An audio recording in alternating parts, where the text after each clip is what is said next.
The afternoon sun beat down on Riverside Park as I stood near the dessert table, paper plate trembling slightly in my hands. From across the lawn, I could hear my husband Derek's voice carrying over the buzz of conversation and children's laughter. "Yeah, I keep telling her to hit the gym, but you know how it is. Once they get comfortable, they just let themselves go completely." Before we jump back in, tell us where you're tuning in from. And if this story touches you, make sure you're subscribed, because tomorrow I've saved something extra special for you. My fingers tightened around the plate. The potato salad I'd spent 3 hours making this morning suddenly looked unappetizing. Around me, clusters of Derek's co-workers from Meridian Consulting pretended not to notice my humiliation, though I caught the sideways glances and uncomfortable shifts in posture. "I mean, look at her," Derek continued, his voice louder now, emboldened by his third beer and the attention of his audience. "When we got married, she was maybe a size 4. Now, I don't even know what size she wears. I'm afraid to ask." Heat crawled up my neck, but I kept my expression neutral. Years of corporate boardrooms had taught me how to maintain composure under pressure, even if Derek didn't know about those boardrooms. Even if he thought I was exactly what I appeared to be, a housewife who'd abandoned her career to support his. I turned slightly, catching a glimpse of the group surrounding my husband. 6 men, all middle management at Meridian, all laughing at Derek's comedy routine at my expense. All except one person who'd just joined the circle. Rachel Chen stood at the edge of the group, her designer sunglasses pushed up into her perfectly styled hair, her expression unreadable. My college roommate, my best friend from our years at Stanford. The woman I hadn't seen in nearly a decade. And according to LinkedIn, which I'd checked obsessively last night after Derek mentioned his new boss, the recently appointed CEO of Meridian Consulting. Rachel's eyes found mine across the 30 feet of grass and folding tables. Something flickered in her expression. Recognition, certainly, but something else too. Something that made my pulse quicken with an emotion I couldn't quite name. "Derek," she said, her voice cutting through the laughter like a blade through silk. "Interesting perspective on work-life balance. Perhaps we should discuss your views on employee wellness programs at our meeting Monday." The laughter died. Derek's face went from jovial to pale in seconds. "Ms. Chen, I was just," he stammered. "Save it." Rachel's smile was the kind that never reached her eyes, the kind I remembered from late-night study sessions when she was preparing to demolish someone in a mock trial. "Enjoy the picnic, everyone. Derek, my office, Monday, 8 a.m. She walked away, heels clicking against the pathway, not even glancing in my direction. But as she passed, she slipped something into my hand, a business card with a handwritten note on the back. "Metropolitan Hotel, room 1542. 8 p.m. tonight. We need to talk. R." I pocketed it quickly, my heart hammering. Derek was making his way toward me now, his face a mask of barely controlled fury. "What did you do?" he hissed when he reached me, gripping my elbow hard enough to bruise. "Do you know her? Did you say something to her?" "I've never met her before in my life," I said calmly, which was technically true. The woman I'd known in college, late nights in our cramped dorm room, sharing dreams over cheap pizza, promising to change the world together, that woman was someone different entirely. Someone from before I'd made the catastrophic decision to hide who I really was. Well, she clearly has a problem with me now, and if I get fired because you couldn't keep your mouth shut. Derek's grip tightened. "Let go of my arm, Derek." My voice stayed level, but something in my tone made him release me. "I didn't say anything to anyone. Maybe you should consider that your boss doesn't appreciate you humiliating your wife at a company event." "Oh, here we go." Derek rolled his eyes. "The victim routine. You know what, Jen? Maybe if you actually did something with yourself, I wouldn't have anything to joke about. When was the last time you even tried to look nice? Put on something other than yoga pants and oversized t-shirts?" I looked down at my outfit, a sundress I'd carefully selected this morning, knowing it would photograph well in the pictures Derek would inevitably post on social media, maintaining the image of the happy couple. The dress that had cost $300 but looked like something from a discount store, because that was the game I'd been playing for 5 years now. 5 years of pretending to be someone I wasn't. 5 years since I'd walked away from my position as Chief Strategy Officer at Westbrook Industries, one of the fastest growing tech consulting firms in the Pacific Northwest. 5 years since I'd met Derek at a coffee shop, charmed by his easy smile and apparent kindness, and made the insane decision to see what would happen if I presented myself as someone ordinary, someone safe, someone who wouldn't attract the kind of men who saw dollar signs instead of a person. I'd been so wrong about Derek. "I'm going to get some water," I said quietly, turning away from him. "Yeah, you do that. Maybe skip the dessert table while you're at it." His laugh followed me across the grass, sharp and cruel.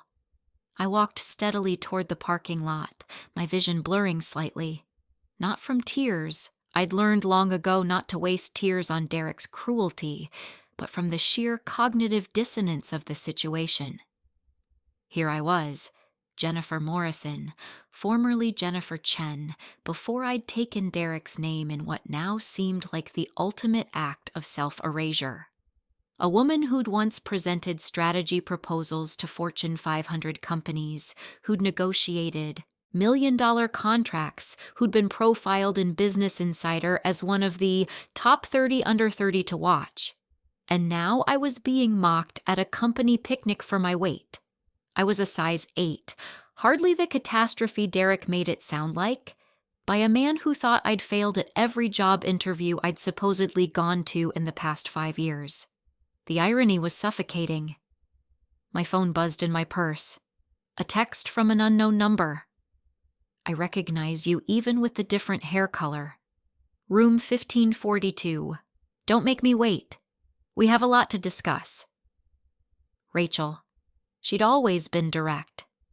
I sat in my car, a 7-year-old Honda Civic that Derek constantly complained about, not knowing it was paid for with cash from my carefully hidden investment portfolio, and stared at the business card in my hand. Rachel Chen, Chief Executive Officer, Meridian Consulting, the same Meridian Consulting where Derek had worked for 3 years, climbing from junior consultant to senior project manager. The same company he'd bragged about endlessly, never wondering how a man with his mediocre credentials had advanced so quickly.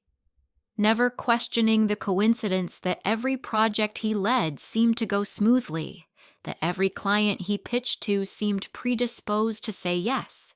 Never suspecting that his wife had been quietly pulling strings through her network of former colleagues and carefully placed contacts.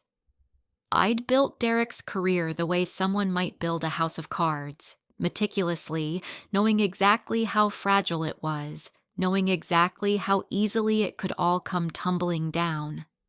And now Rachel Chen, my brilliant, ruthless, unstoppable college roommate, was the CEO of that company. The universe, it seemed, had a sense of humor. Preparing and narrating this story took us a lot of time, so if you are enjoying it, like this video, it means a lot to us. Now back to the story. The rest of the picnic passed in a blur. I returned to find Derek holding court with a different group, his humiliation apparently forgotten in his need to be the center of attention. I played my role perfectly. The quiet, slightly invisible wife who smiled at the right moments and fetched drinks when asked. Inside, I was calculating. Rachel's sudden appearance changed everything. The careful balance I'd maintained for 5 years, supporting Derek's career while keeping my own identity buried so deep that even the most thorough background check wouldn't reveal it, was now at risk. Rachel knew who I really was. Rachel knew what I was capable of. The question was, what did she want? Ready to go? Derek appeared at my elbow as the picnic wound down, his mood improved by another hour of drinking and networking. I need to get home and prep for Monday. Can't afford any mistakes after that little scene with Chen. What do you think she wants to discuss? I asked innocently as we walked to our separate cars. Derek had insisted on driving separately today, something about needing to head straight to the gym. Afterward, though I noticed he was coming straight home with me now. Probably some HR bullshit about appropriate workplace conduct, he muttered. Like I'm the first person to ever joke about their wife at a company event. God, I hate when companies hire these uptight women CEOs. They have no sense of humor. I bit my tongue hard enough to taste blood. We drove home in our separate vehicles, a convoy of marital dysfunction.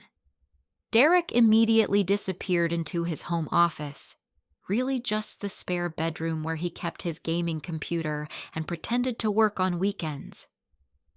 I had 2 hours until I needed to leave for the Metropolitan Hotel. In our bedroom, I stood before the closet, looking at the carefully curated collection of unremarkable clothes. Then I reached toward the back, pushing aside winter coats and old boxes until my fingers found the hidden zipper. The false back of the closet slid open, revealing a small climate-controlled space. Inside hung the clothes of my former life. Designer suits in rich fabrics, silk blouses, Italian leather shoes, the armor of Jennifer Chen, corporate strategist. I pulled out a midnight blue suit I'd bought 3 years ago during a business trip Derek thought was a weekend visiting my mother. The fabric whispered against my skin as I changed, transforming from the woman Derek had mocked into someone else entirely. Someone I'd almost forgotten. My reflection in the mirror was startling. The same face but different. Powerful. Sharp. This was who I'd been before Derek. Before the carefully constructed fiction of my ordinary life. I pinned my hair up, applied makeup with the precision I'd once used daily, and slipped into heels that added 3 inches to my height. The transformation was complete. Then I changed back into my sundress and casual sandals, packing the suit and heels into a gym bag. Going somewhere? Derek's voice made me jump. He stood in the doorway, watching me with suspicious eyes. Book club, I said smoothly. Remember, I mentioned it this morning. Since when do you go to book club? Since Linda from the neighborhood invited me last month. We're discussing that thriller everyone's reading. The lie came easily. 5 years of practice had made me an expert. Derek shrugged, already losing interest. Whatever. Just be back by 10. I might want to order pizza. I might want to order pizza. Not, we might order pizza. Not, what would you like for dinner? His needs, his wants, his timeline. It had been this way for so long I'd almost stopped noticing. Almost. I arrived at the Metropolitan Hotel at 7:45, parking in the underground garage where Derek's friends were unlikely to spot my car. In the lobby bathroom, I changed into the blue suit, transformed my hair and makeup, and studied my reflection one final time. Jennifer Chen stared back at me. CEO, strategist. The woman who'd never needed to pretend to be less than she was. Room 1542 was on the 15th floor. I knocked, precisely at 8 p.m. Rachel opened the door immediately, as if she'd been waiting on the other side. For a long moment, we simply stared at each other. She looked exactly as I remembered, but refined, polished in a way that spoke of success and power. Her dark hair was cut in a sharp bob. Her gray suit probably cost more than Derek made in a month, but her eyes were the same, intelligent, assessing, missing nothing. "Jennifer Chen," she said finally, a smile playing at her lips. "Or should I say Jennifer Morrison? Though I have to ask, why the hell would you take that asshole's name?" "It's good to see you too, Rachel." She laughed, stepping aside to let me in. The hotel room was actually a suite, spacious and elegant. A bottle of wine sat breathing on the table, 2 glasses waiting beside it. "I couldn't believe it when I saw you today," Rachel said, pouring the wine with steady hands. "I'd heard rumors that Jennifer Chen had disappeared from the industry about 5 years ago. Some people said you'd had a breakdown.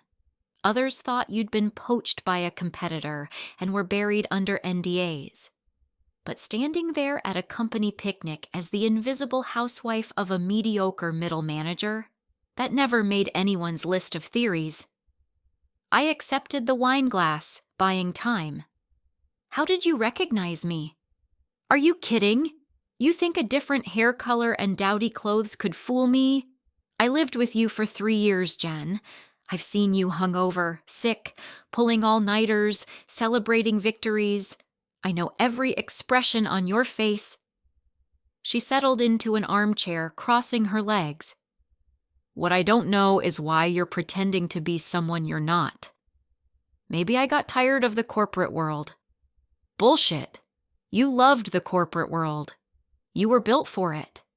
You used to say that negotiating contracts was better than sex. I was 22. I said a lot of things. So what happened?" Rachel leaned forward, her eyes intense. "And don't give me some line about finding yourself or wanting a simpler life. I saw how that man talked about you today. I saw how you stood there and took it. The Jennifer Chen I knew would have eviscerated him." I took a long sip of wine. It was excellent. French, probably expensive, exactly what I would have ordered in my former life. "You want the truth?" I set down the glass. 5 years ago, I was dating a man named Marcus Thornton. He was charming, successful, everything I thought I wanted.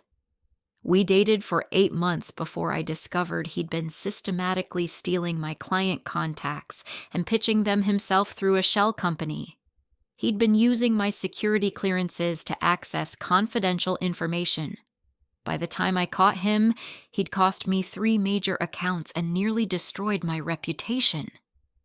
Rachel's expression darkened. I remember Marcus. Slick bastard. I never liked him. You never said anything. You seemed happy. I thought maybe I was being paranoid. She shook her head. But that doesn't explain, Derek. That doesn't explain throwing away everything you built. Marcus wasn't the first, I continued. Before him, there was David, who turned out to be married and thought I'd be a useful sugar mama for his gambling debts. Before David, there was Christopher, who proposed 6 months in and then casually mentioned that of course I'd be giving up my career because his career had to come first. Jesus, Jen. So I decided to try something different. I wanted to meet someone who'd like me for me, not for what I could do for them or what I could buy them. I changed my name back to my mother's maiden name, Morrison. I got a new apartment under an LLC. I told people I was between jobs, doing some freelance consulting. And then I met Derek. That asshole who called you fat and worthless today. He wasn't always like that, I said, though even as I spoke, I wondered if it was true. Or maybe he was. And I was just so relieved to be with someone who didn't want anything from me that I didn't notice. Rachel stood abruptly, pacing to the window. Except he does want something from you. He wants a punching bag. He wants someone to make himself feel bigger by making her feel smaller. I know. Then why the hell are you still with him? It was the question I'd been asking myself for the past year, maybe longer. It's complicated, I said finally. It's really not. Rachel turned back to me, her expression fierce. You're one of the most brilliant strategists I've ever met. You built a career from nothing. You were unstoppable. And now you're married to a man who makes fun of your weight at company picnics? The same man who, and this is the part that really interests me, has been systematically underperforming at Meridian while somehow getting promoted and praised? My pulse quickened. What do you mean? I became CEO 3 months ago.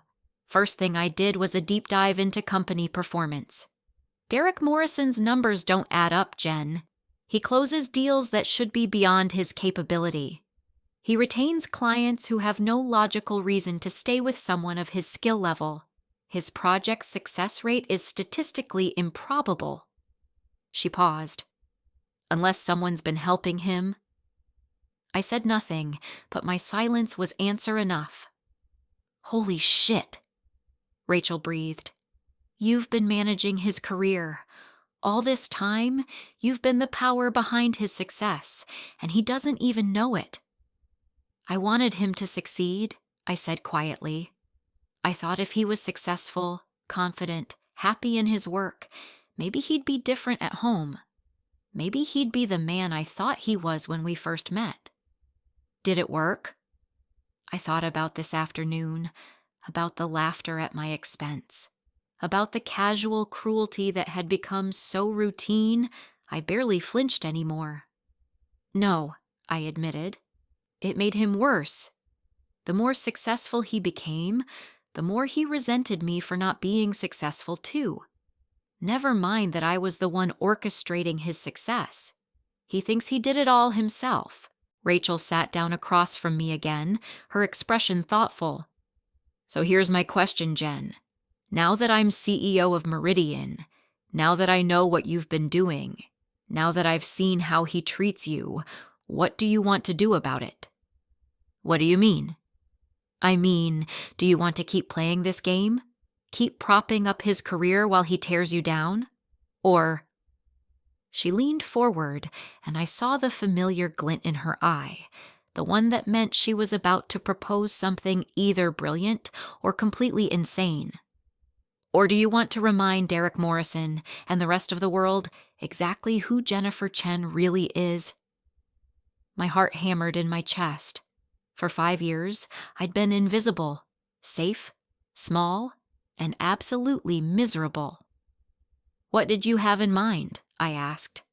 Rachel smiled, and it was the smile of a woman who'd just been given permission to declare war. First, tell me everything. Every string you pulled, every deal you facilitated, every contact you leveraged to build Derek's career. I need to understand the full scope of what you've been doing.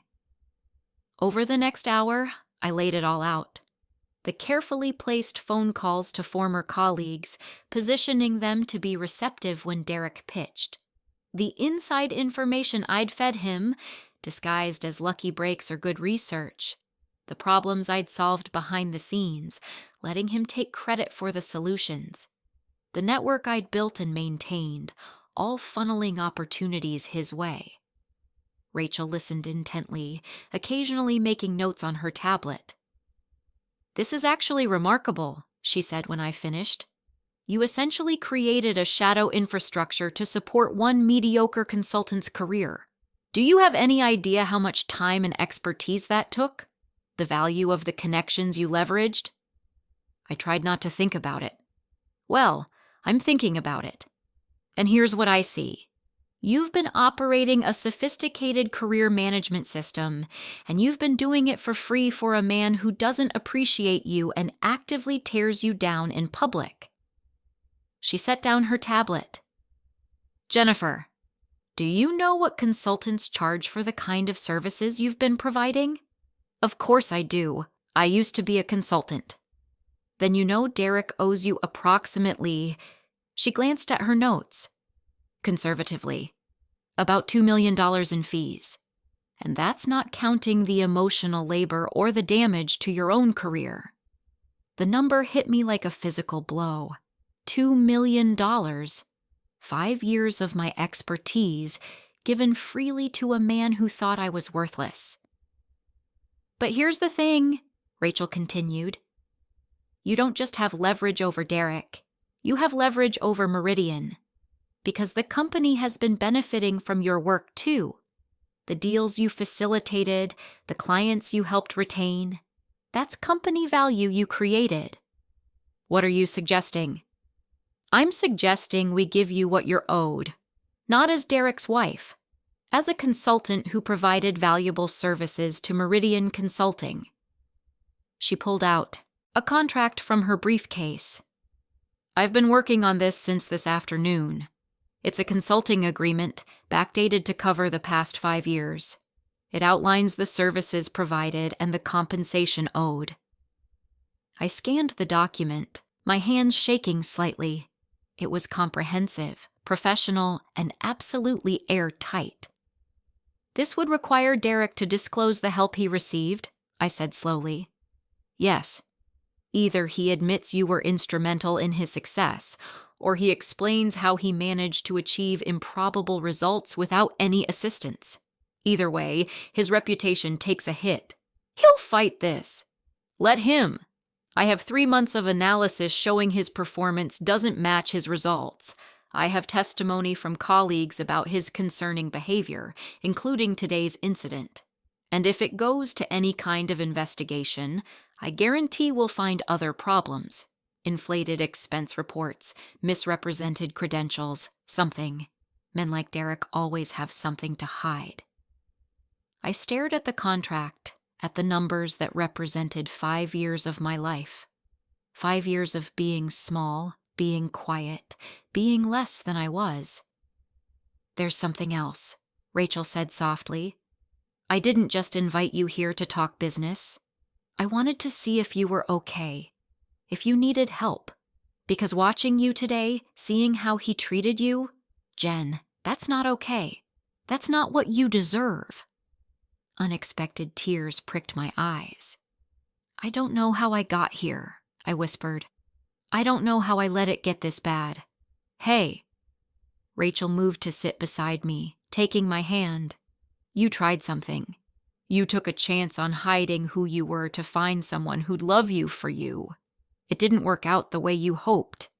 That doesn't make you weak or stupid. It makes you human. He's going to be so angry. Good. Let him be angry. You've been angry for 5 years. You've just been hiding it better. I looked at my old friend, my brilliant, fierce, successful friend who'd never dimmed her light for anyone. Why are you doing this? Why do you care? Because you're my friend, Rachel said simply. Because I watched you work yourself into the ground in college, fighting for every opportunity. Because I saw what you built after graduation, how hard you fought to be taken seriously in boardrooms full of men who underestimated you. And because watching you today, seeing you diminished like that, it pissed me off. You're Jennifer Chen. You don't deserve to be anyone's punching bag. I took the pen she offered me, my hand hovering over the signature line. Once I sign this, everything changes, I said. Yes, Rachel agreed. Everything changes. The question is, are you ready for things to change? I thought about Derek's face this afternoon, twisted with mock concern as he suggested I apply for a job as a barista. I thought about the years of small comments, tiny cuts that had bled me slowly. I thought about the woman I used to be, the woman I'd buried so deep I'd almost forgotten she existed. And I thought about how good it felt to wear this suit again, to sit in this room as an equal with someone who saw me for who I really was. I signed the contract. There's going to be a process, Rachel said, tucking the signed document into her briefcase. Legal review, verification of services, probably some depositions. It'll take a few weeks to finalize. In the meantime, Derek's meeting with me Monday morning is going to be interesting. What are you going to tell him? The truth. That his behavior at the picnic was unacceptable. That I'm launching a review of his project history and performance.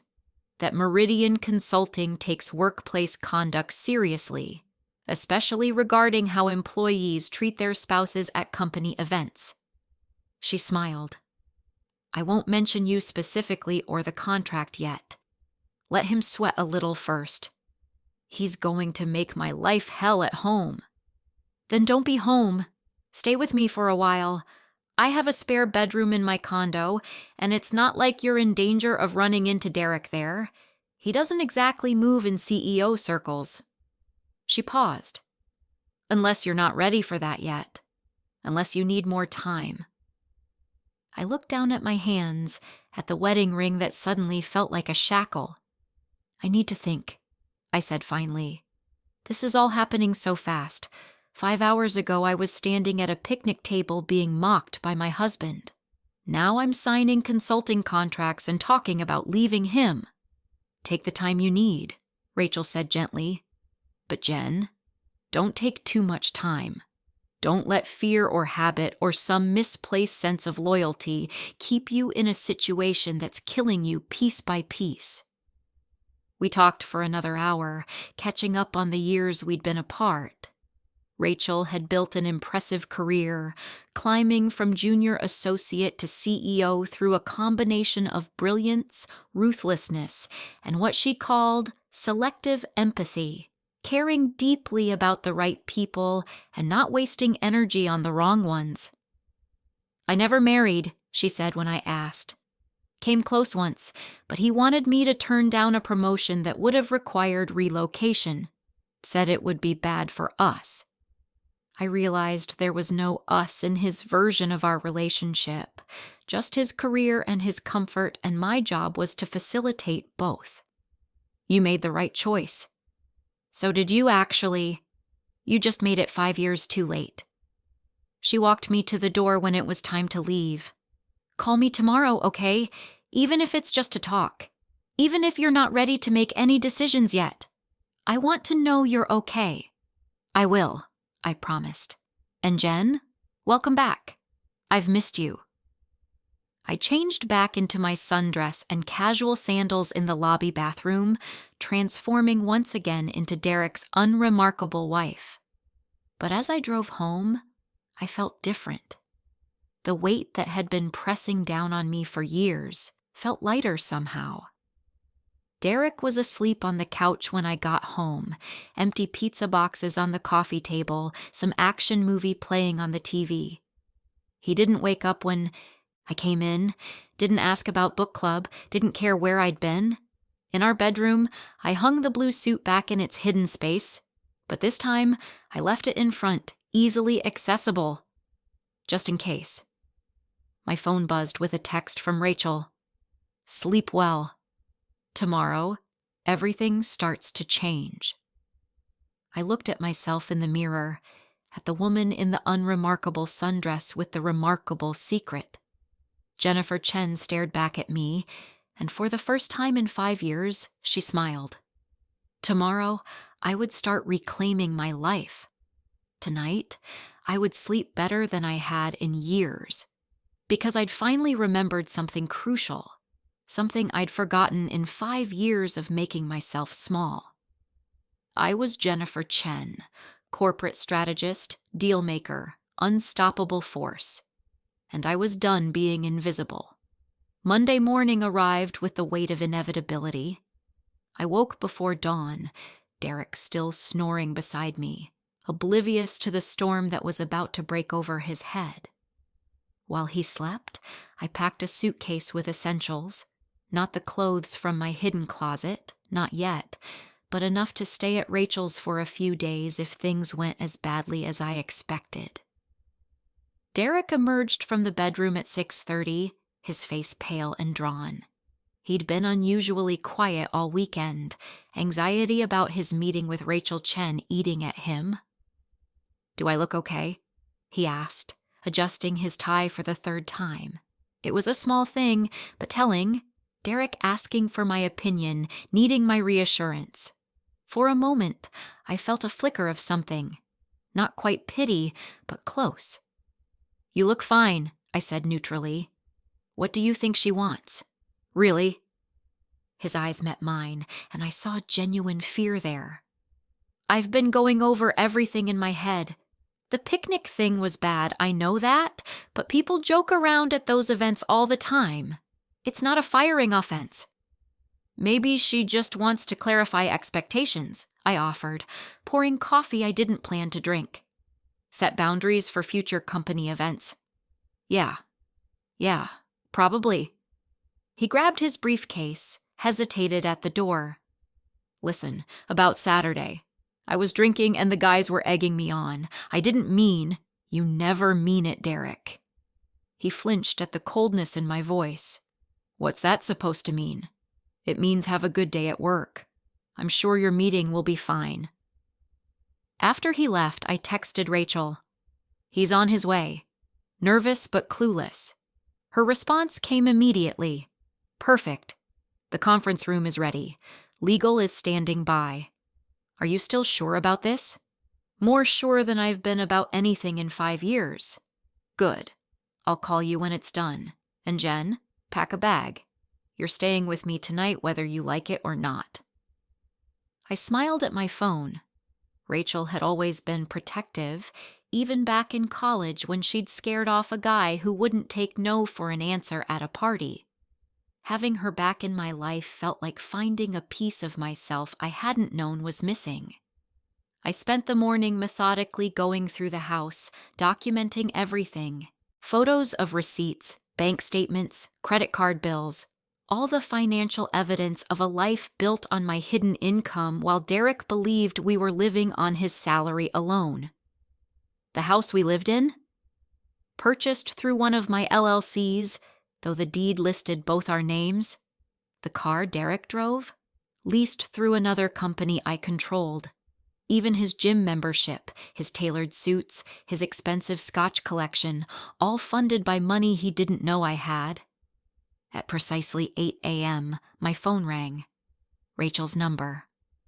It's done, she said without preamble. He's in my office now, and Jen, it's even worse than we thought. My stomach clenched. What do you mean? The HR investigation I mentioned. We finished the preliminary review this morning. Derek hasn't just been coasting on your help. He's been actively sabotaging other consultants to make himself look better. There are emails, Jen. Dozens of them.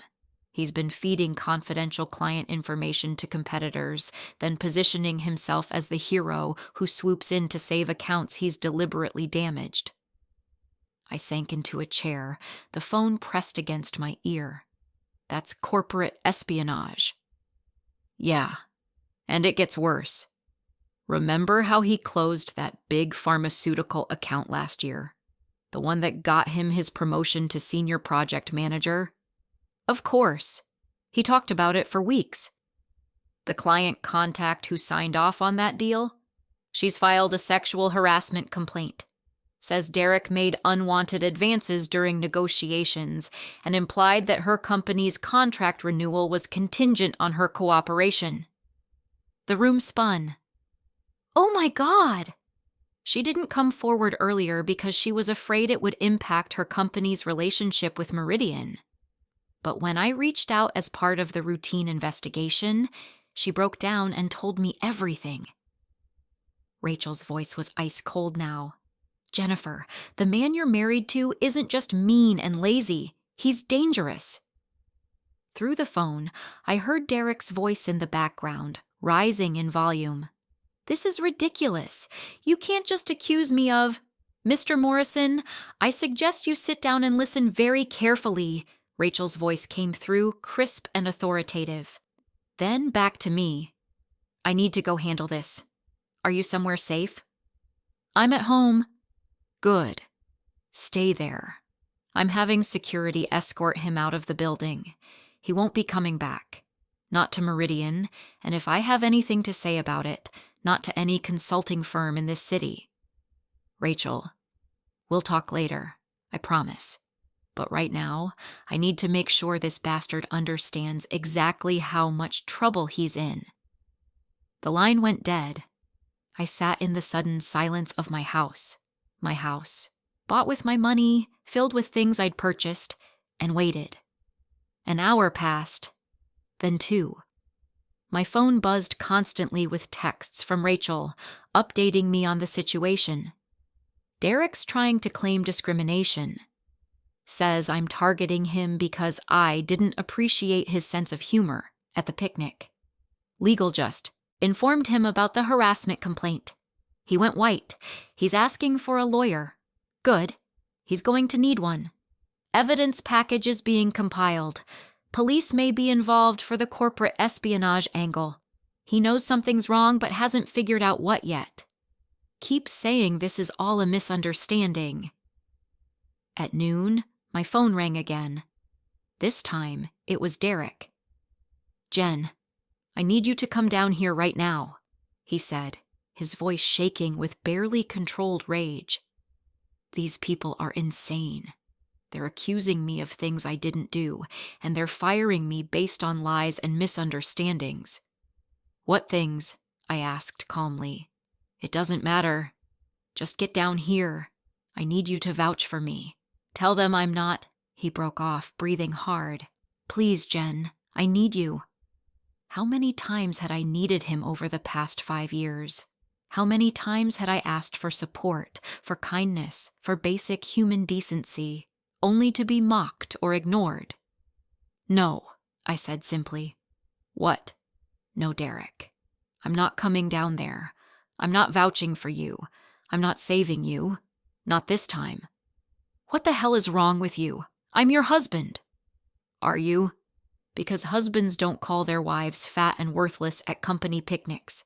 Husbands don't treat their partners like punchlines. And husbands definitely don't sexually harass clients and commit corporate espionage.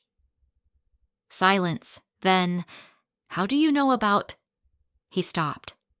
"Have you been talking to Chen? Do you know her?" "I know her very well, actually. We were roommates at Stanford. Best friends for 3 years. You might say she knows me better than anyone." More silence.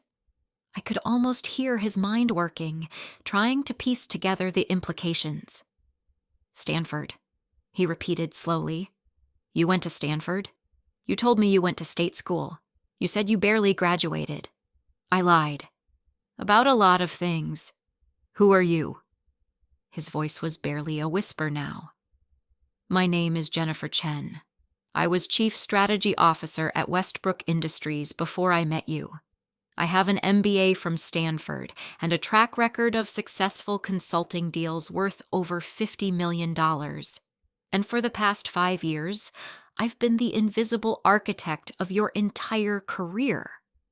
"That's impossible. You're nobody. You're just—" "Just what, Derek? Just your fat, worthless wife who can't even land a job as a barista?" I kept my voice level, each word precise. "Every client you closed, I set up. Every promotion you earned, I orchestrated. Every success you celebrated, I made possible. You think you did it all yourself, but Derek, you're mediocre. You always were. Without me pulling strings, you'd still be a junior consultant pushing papers." "You're lying." "I have documentation, emails, phone records, financial transactions. Rachel has it all now. She knows exactly what I did for you, and more importantly, she knows what you did. The sabotage, the harassment, the corporate espionage. That's all you, Derek. That's the real you, the one I kept covered up while I built your career around it. I'm going to—" He stopped, probably realizing he had no leverage, no power, nothing. "Why? Why would you do this to me?" "I didn't do this to you. I did it for you. I built your career because I loved you, or I thought I did. Because I wanted you to be happy and successful. Because I actually believed that if you felt confident and accomplished, you might be kind to me." I felt tears threatening, but pushed them back. "But you just got meaner, Derek. The more successful you became, the more you resented me. And Saturday, at that picnic, when you humiliated me in front of all those people, that was the moment I remembered who I really am. Jen, please. We can fix this. I'll apologize. You can't fix it, and I don't want you to. I took a deep breath. I'm filing for divorce. Rachel has already connected me with the best family law attorney in the state. The house is mine. It's owned by an LLC I control. The car you drive is leased through my company. Even the furniture you're sitting on right now I bought. You'll receive formal papers by the end of the week. You can't do this. You can't just... I already did. Goodbye, Derek. I hung up before he could respond. My hands were shaking, but not from fear or doubt. From adrenaline. From relief. From the sheer exhilaration of finally telling the truth. 30 minutes later, Rachel called again. He's gone, she said. Security escorted him out. His access has been revoked, his email account suspended. Legal is preparing a full report for the police regarding the corporate espionage. The harassment victim is pressing charges. It's done, Jen. How did he take it? About as well as you'd expect. Lots of threats, lots of bluster, lots of claiming he'd been set up. Then he tried to play the victim card. Said his wife had been manipulating him, controlling his career without his knowledge, essentially making him a puppet. She laughed without humor. Our legal team pointed out that if that were true, he'd been taking credit for work he didn't do for years, which is still a firing offense. He didn't have a good answer for that.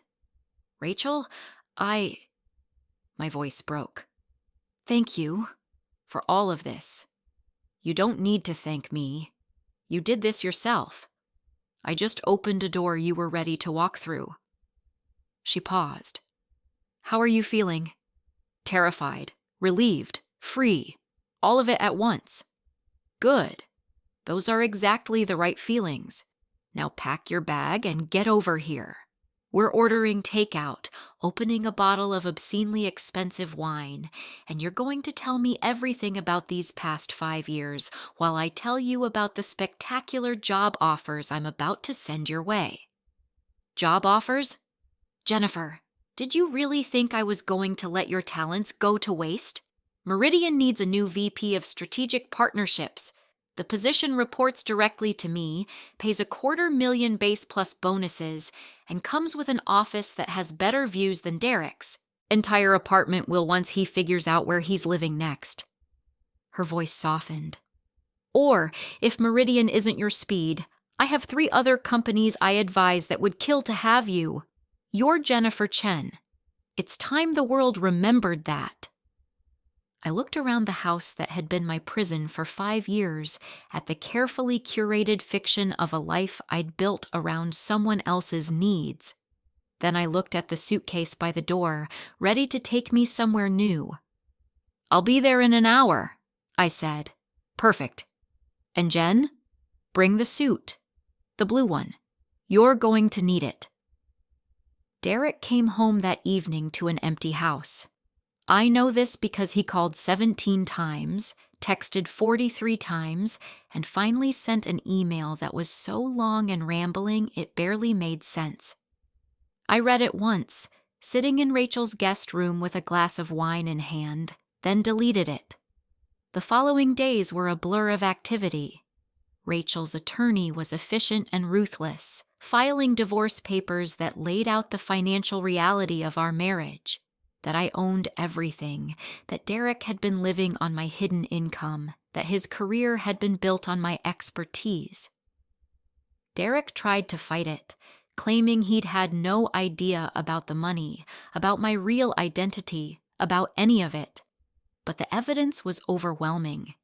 Bank records showing deposits from my LLCs, emails I'd carefully saved showing my consultations to various contacts on Derek's behalf. Phone records documenting hundreds of calls to industry insiders, all made while Derek thought I was home job hunting.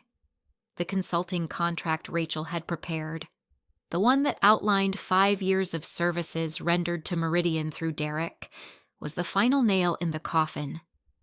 Derek's lawyers tried to claim it was fraudulent, But Rachel had documentation proving every single intervention, every string pulled, every deal facilitated.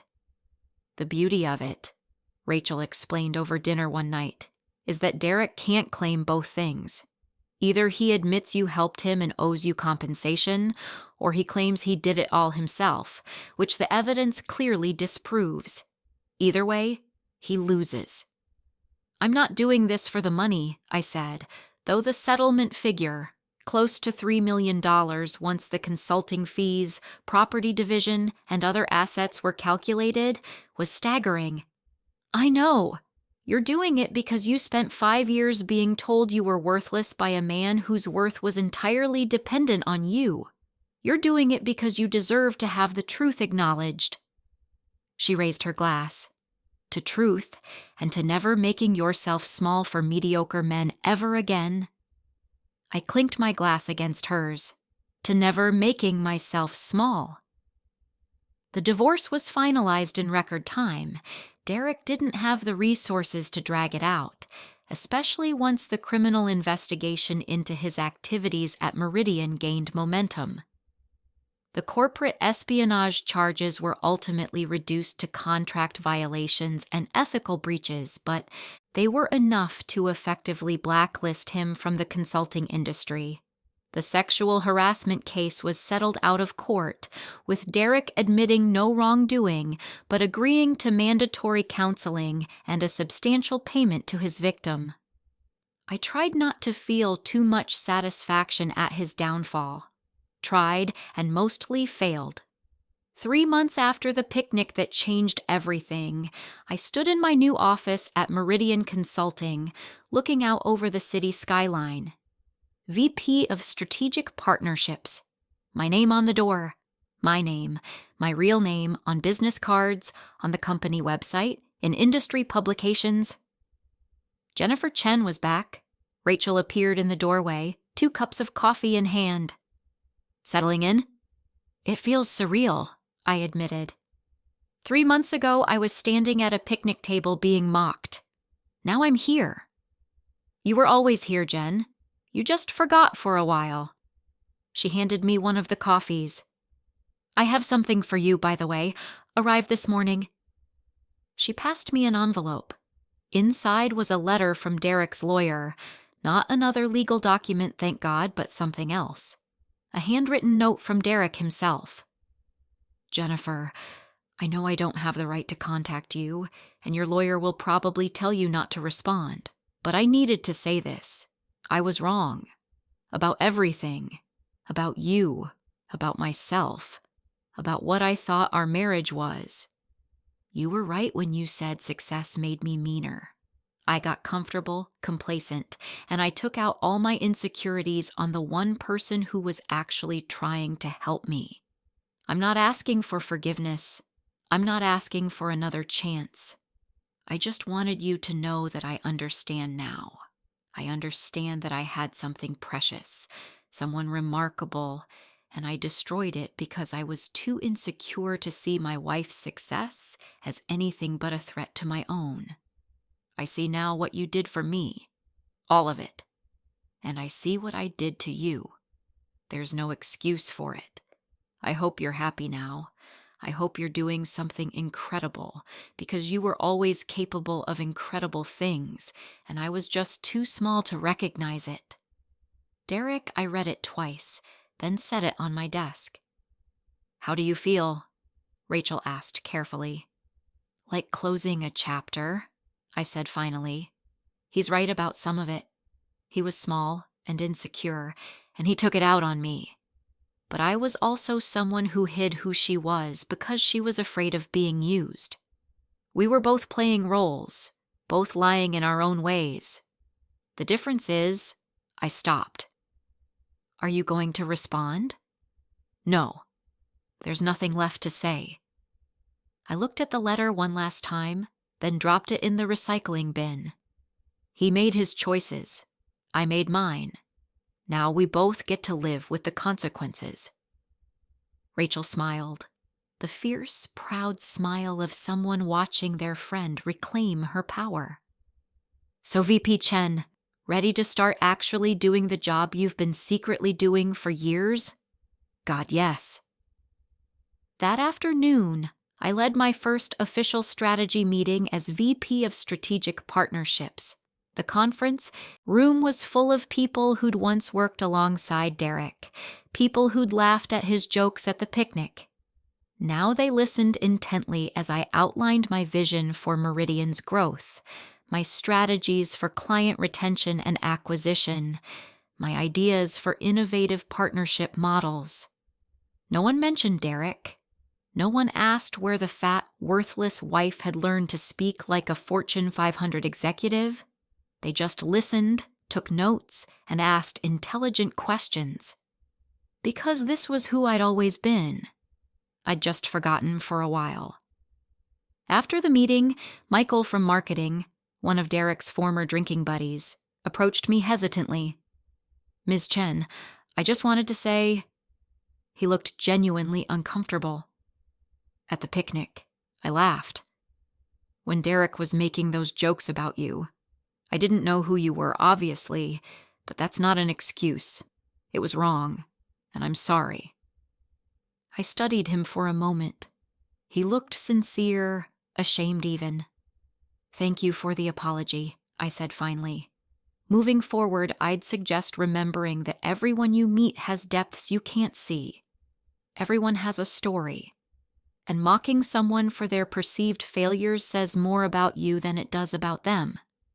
He nodded, chastened, and left. Rachel caught up with me as I was packing up for the day. "Drinks tonight? I'm buying." "Can't. I have a date." Her eyebrows shot up. "A date? Jennifer Chen has a date? With whom?" "Marcus Kim, actually. He's the new head of digital strategy at Chen & Associates, the consulting firm I interviewed with last week. We met during the interview process, and he asked if I'd like to grab dinner." I smiled at Rachel's concerned expression. "Don't worry. I did a full background check. He's divorced, no drama, and more importantly, he knew exactly who I was when he asked me out. No games, no hiding, no pretending to be less than I am." That's all I needed to hear. She hugged me quickly. "Have fun. Be yourself. The real yourself. That's the only self I'm interested in being anymore." 6 months later, I stood in front of a mirror in a hotel suite, adjusting my dress. Not a sundress this time, but a sleek black gown that hugged my size 8 body perfectly.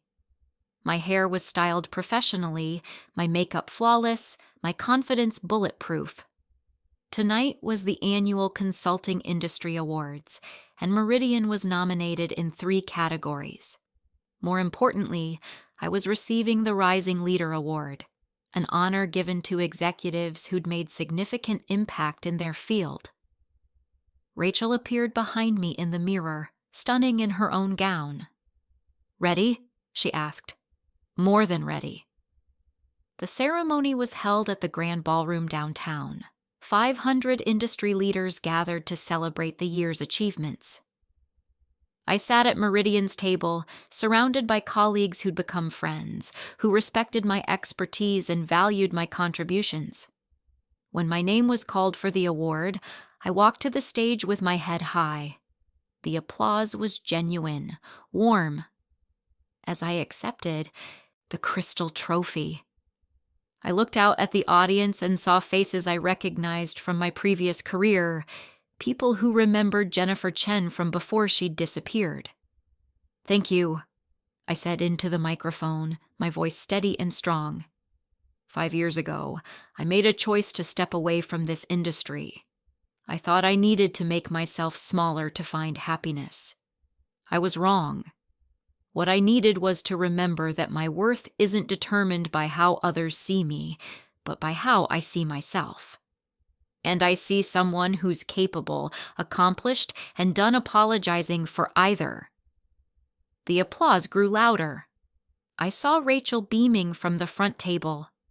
"To everyone out there who's been told they're too much, too ambitious, too successful, too anything, don't shrink. Don't hide. The world needs you at your fullest, brightest, most authentic self. That's when you'll find the people who deserve you. As I left the stage, trophy in hand, I caught sight of someone standing near the back of the ballroom. Derek, in an ill-fitting suit, watching from the periphery where he'd somehow managed to get in. Our eyes met across the room. I didn't look away, didn't feel anger or satisfaction or vindication, just a profound sense of gratitude that I'd found my way back to myself. He nodded once, a gesture of acknowledgement, maybe even respect. Then he turned and left. I returned to my table, where Rachel grabbed my hand and squeezed. "You did it," she said simply. "We did it," I corrected. "I couldn't have done this without you." "Sure you could have. You're Jennifer Chen. You've always been unstoppable. You just needed someone to remind you." Later that night, after the ceremony ended and the crowds dispersed, I stood on the balcony of Rachel's penthouse apartment, looking out over the city lights. My phone buzzed with congratulatory messages from colleagues, former clients, industry contacts. My new life, my real life, was full and rich and entirely on my own terms. "Any regrets?" Rachel asked, joining me with 2 glasses of champagne. I thought about the question. Thought about the 5 years I'd lost, the woman I'd pretended to be, the pain I'd endured. "No," I said finally. "I needed to learn that lesson. I needed to understand that hiding who you are doesn't protect you. It just makes you vulnerable in different ways. Real love, real respect, real partnership. It can only exist when you're authentic, when you're fully yourself." "To being fully ourselves," Rachel toasted. "To being fully ourselves," I echoed. As we clinked glasses, I felt something I hadn't felt in years. Not just happiness or success or vindication, but peace. The deep, bone-level peace of knowing exactly who you are and refusing to apologize for it. Jennifer Chen, corporate strategist, VP of Strategic Partnerships, award-winning executive, and survivor of her own bad decisions, had finally come home, and she was never leaving again. Epilogue. 1 year later, I received an email from an unexpected source. It was from Maria Gonzalez, the woman Derek had harassed. She'd read about my award in an industry publication and wanted to reach out. "Ms. Chen," she wrote, "I wanted to thank you for speaking up. When I saw that you were married to Derek Morrison, that you'd built his career while he tore you down, and that you'd had the courage to expose the truth, it gave me courage too. I've since taken a position at a new company where I'm valued and respected. I've also started speaking publicly about harassment in the consulting industry. Your story mattered. It still matters. Thank you for being brave enough to tell it." I read her email 3 times, tears streaming down my face. This was why it had all mattered. Not the money, not the vindication, not even the career I'd reclaimed, but the reminder that our stories, our truths, our refusal to stay silent, they ripple outward in ways we can't predict. I wrote back immediately, thanking her for her courage and offering to support her advocacy work however I could. By the end of the week, we'd scheduled a lunch meeting to discuss launching a mentorship program for women in consulting. That evening, I sat in my new apartment, my own place, no hidden LLCs or false identities, just my name on the lease, and reflected on how much had changed. Marcus and I were still dating, taking it slow, building something real on a foundation of honesty. Rachel and I had dinner every Thursday, maintaining the friendship that had saved my life. And I was thriving at Meridian, already being considered for promotion to senior VP. But more than any of that, I'd regained something precious. Myself. My phone buzzed with a text from Rachel. "Dinner Thursday? I have someone I want you to meet. Another woman who's been hiding her light. I think you could help her." I smiled, typing back. Absolutely. Same place? Same place. And Jen, I'm proud of you. I'm proud of me too. And I was. Finally, completely, unapologetically proud of exactly who I'd become. Jennifer Chen. Visible, valuable, and victorious. The end. Up next, you've got 2 more standout stories right on your screen. If this one hit the mark, you won't want to pass these up. Just click and check them out. And don't forget to like, subscribe, and turn on the notification bell so you don't miss any upload from us.